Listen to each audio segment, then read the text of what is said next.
Hello, my name's John. I'm from JD Customs, and this fine Friday afternoon we're making a video to show you this lovely micro camper.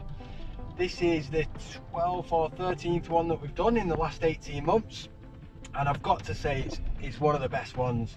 It's got all the equipment we usually put in, all that good stuff. So it's had a timing belt done, it's had a full service, it's got fresh MOT, once for nothing. It's ready to go this summer. Spring's right around the corner, so we're excited to get on with the next one, really. Okay, so we've come up to Sycamore. Beautiful view up here, and what better place to show you this micro camper. Well, the wind started to get the better of us. It was windy on the top of this hill, but just mentioning, all your camping equipment fit up there to keep the car clutter free.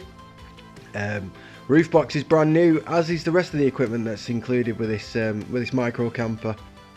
Satin black roof bars and cross members as well, and the roof box is fairly easy to remove. I'll set this up for you in a minute as well. The only difference on this side is we've got a 2-metre pull-out awning.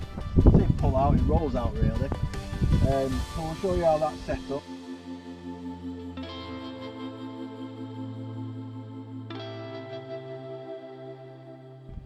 Alright, so we've got both awnings set up, so I'll just walk you through that quickly.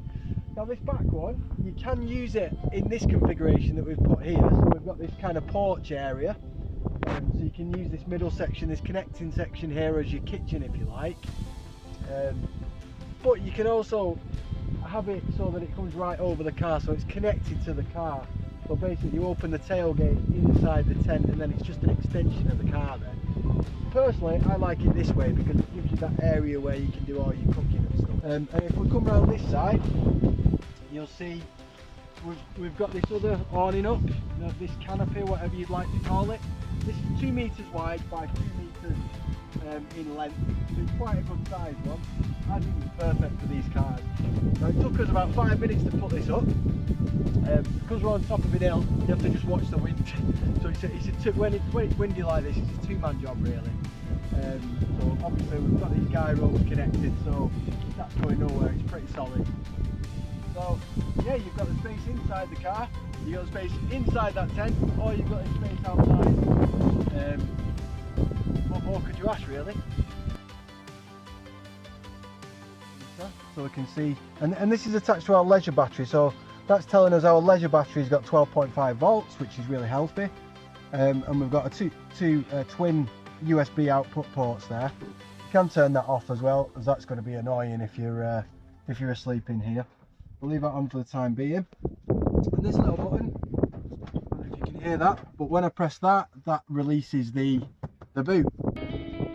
Also, if you look above our heads, we've got 2 lights here. So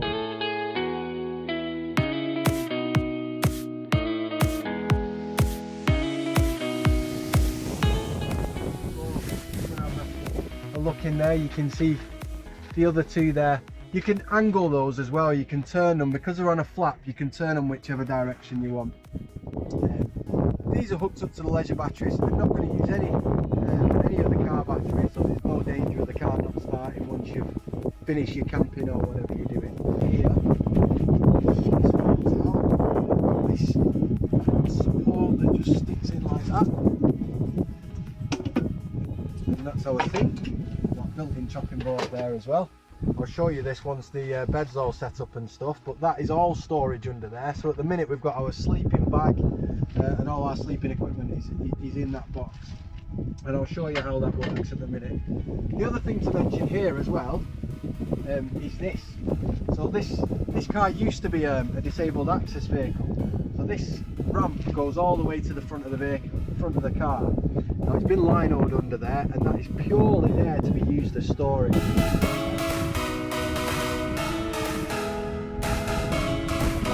Now that's exposed this hinged contraption, and the first thing we've got to do is pop these back seats down. Pop one down like that.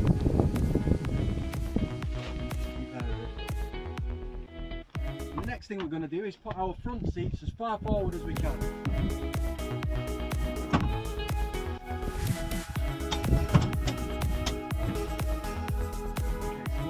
once our seats are forward, we need to fold this whole thing out. Fold it once. And then we'll fold it one more time. Now that, the way it is, with this curvature, is like a recliner sofa.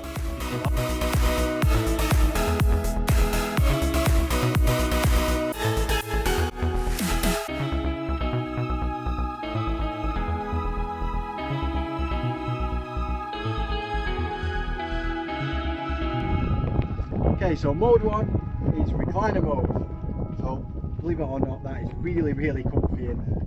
And the view that you get out of the back, it doesn't matter where you are in my experience. You know, if you sat there on that recliner looking out the back of the van, the view's a good one. It doesn't matter where you are. From here, we can get rid of these back runs. This actually forms our table. So under here, we've got this pole. Shove that in there. Okay, so this table we can either sit in, stand it straight like this, or obviously we can have it to either side. If it's just one of you, you can have it in recliner mode, you can have a G&T on that table.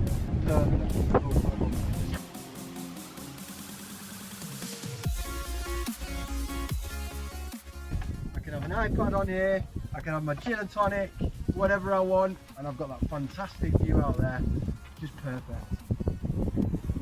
It happens as far forward as possible. On the last incline on this seat is ideal. You get a perfectly flat bed. Now this bed is 6 foot 2 long, so if you're any taller than that, you've got to sleep at a diagonal. But yeah, that's it. That's the bed.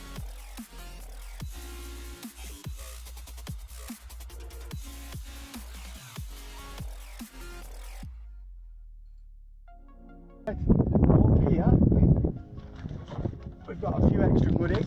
So these are thermal blinds. There's one of these for every single window. A few more goodies in here. We've got a 240 volt electric hookup. Now that's got 3 240 volt plugs, and it's got the 5 volt USB ports in there as well. This, if you go to a site that's got electric hookup, that just plugs straight in. And then what we normally do is open the front window a little bit. In a camper van, it's very important anyway to open a window whilst you're sleeping a little bit, just to let the condensation out.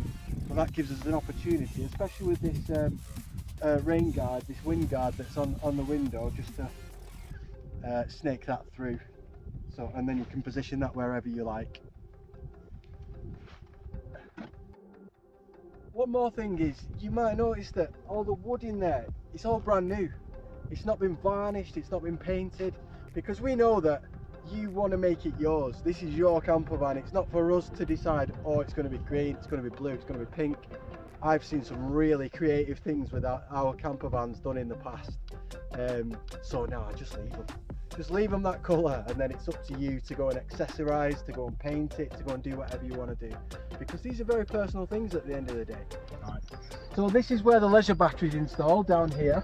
So we've got the split charge system here. So this is the little relay that enables the battery to charge once the engine's running, the engine of the car. So that battery's always going to be full. And we've also got the fuse box there as well. We've got 4 ports in the fuse box. We're only using 2. So that gives you the opportunity to add 2 extra accessories, whichever accessories you want. So if you are interested in this micro camper, if you're interested in any micro camper or any modifications to your Berlingo or Peugeot partner that you might already have, give us a call, drop me a message on Facebook or whatever. I'd really love to get in touch with anybody else who's got one of these fantastic vehicles. I'm so passionate about them, as are a lot of other people. As are my kids, you can see messing about at the minute. They've been dying to say hello to you all, so come on, say hello. Hi. So we've had great fun this afternoon up here. Speak to you soon.